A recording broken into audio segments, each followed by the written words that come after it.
Hello, asa ka? Nasaan ko? Nasaan ko? Mayong adlaw mga higala, kumusta mo? Ako si Judy. Welcome to Cebuano 101. In this video, I'm going to teach you how to say I'm lost or I got lost in Bisaya.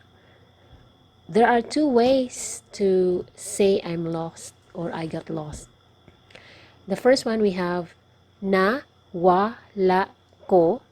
Nawala ko. The second one is nasaag ko. Nasaag ko.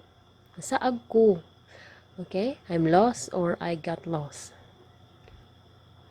I here is ko, and then lost is nawala or nasaag. Nasaag is usually used when you're talking about direction or when you are at the place, nasaag. But when you are talking to someone and you did not catch the story, you can use nawala ko. Never say nasaag when you're referring to the story that you did not catch.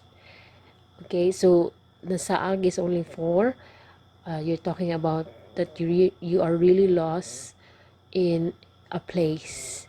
Okay? Again, lost is nawala or nasaag. Okay, repeat after me. Let's break this down. Nawala, nawala ko. Nawala ko. Okay, the second one is na sa ag ko. Nasaag ko. Okay? So now you know how to say I'm lost or I got lost. Again, you only use nasaag when you are talking about when you are in a place and you got lost. Okay?